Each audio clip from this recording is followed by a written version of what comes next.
Parmi les idées à la con de Baudelaire, il y en a une qui, quand même, qui était pas mal, c'est qu'il avait réclamé à son éditeur que les fleurs du mal soient reliées en peau humaine. Et il disait, mais en peau de femme, évidemment, vu que c'est la peau qui attire les convoitises.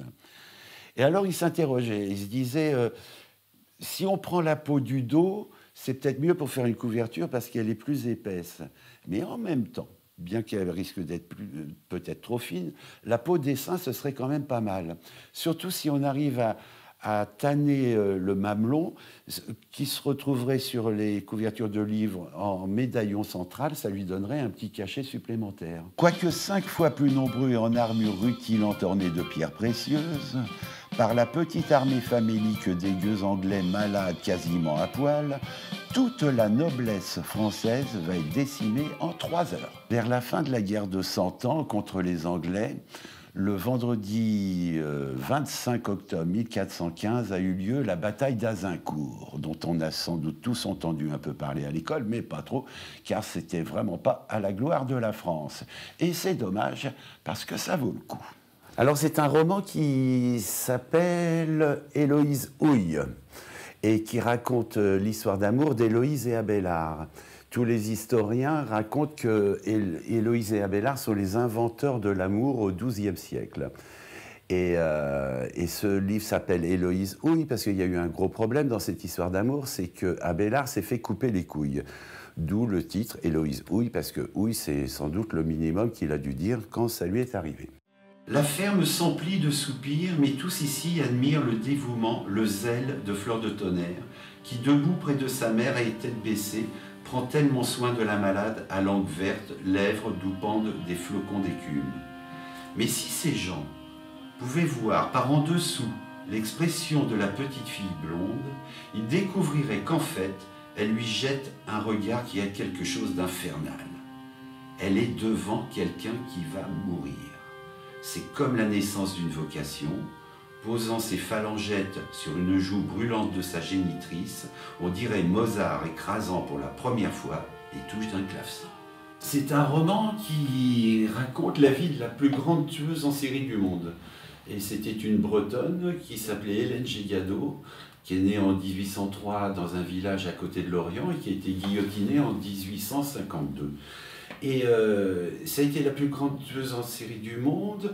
Elle a été accusée de 37 meurtres. Et en allant à la guillotine, elle a dit au bourreau qui lui reprochait ça, justement, elle dit « Oh là là, mais j'ai porté le deuil dans un beaucoup plus grand nombre de familles. » Ce qui fait que maintenant, on pense qu'elle a tué à peu près 60 personnes. Souvent, les tueurs en série, c'est parce qu'ils s'en prennent après une catégorie de gens. Par exemple, Jacques l'Éventreur, il n'aimait pas les putes.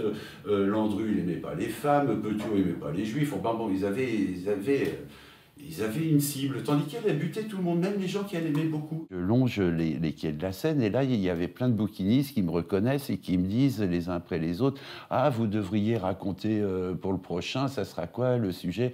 Vous devriez raconter l'histoire de Robespierre pendant la Terreur, vous devriez raconter, vous qui aimez les tueurs bretons, les tueuses bretonnes, vous devriez raconter la vie de Gilles de Rais, vous savez qu'il a enculé 140 mômes et tout, et ou bien vous devriez raconter ça. » Et plus on me proposait ça, plus ça m'appuyait sur les épaules en me disant « J'ai pas envie de me taper toutes les horreurs de l'histoire de France. » Tous, tuez-les tous, se déchire Charles IX en attrapant son filet de chasse aux alouettes. Les hommes, les femmes, les enfants, les infirmes, les vieillards, mais tuez-les tous. Je ne veux jamais voir un seul visage, entendre un jour une voix qui me le reproche. Charles IX, quand il a déclenché la Saint-Barthélemy, il avait 22 ans. Et ça l'a rendu dingue. Ça l'a rendu dingue, tellement dingue qu'un an et demi après, il était mort. Et il est mort d'une drôle de maladie en plus, parce que tout d'un coup, il s'est mis à transpirer du sang.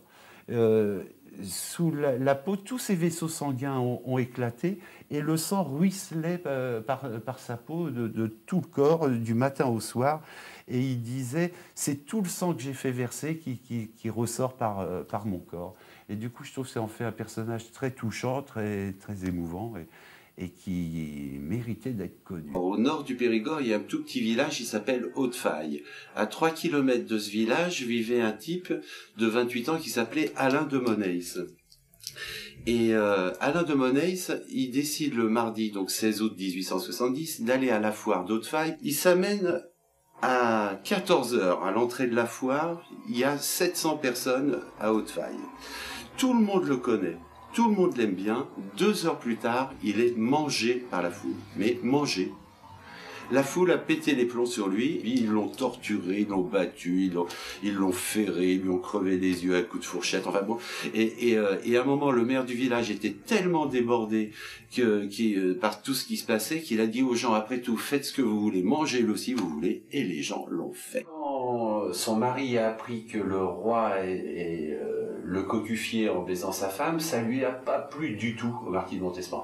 Alors qu'à l'époque, les mecs supportaient ça très bien parce que dès que on avait sa femme dans le lit du roi, toute la famille était arrosée de pognon et tout. Et le marquis de Montespan, lui, a pas du tout accepté ça. Et il a eu des idées à la con qui moi, me font rire. C'est-à-dire que quand il a su donc qu'il était cocufié par le roi, il est allé voir toutes les prostituées les plus pourries de Paris, et à l'époque il y en avait, pour essayer de choper tout ce qu'il pouvait comme bléno, comme maladie vénérienne et tout, et déguisé en femme, il arrivait à Saint-Germain-en-Laye, parce que c'était pas encore Versailles à l'époque, pour tenter de violer sa femme, pour qu'après elle refile la ch'touille au roi. Et toute sa vie, il a essayé de récupérer sa femme auprès de Louis XIV. Et il serait même allé jusqu'à un moment à se dire, le roi baise ma femme, je vais baiser la sienne.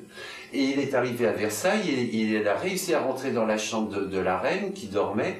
Et là, quand il a soulevé les draps et tout, il l'a trouvée tellement moche, la femme de Louis XIV, Marie-Thérèse, qu'il a dit qu'il pouvait pas. Parce que le problème de Louis XIV, c'est que c'était le mec le plus puissant d'Europe, et sans doute du monde, mais il avait la femme la plus moche, parce que Marie-Thérèse, c'était sa cousine germaine, et c'était vraiment un Bouddha incroyable.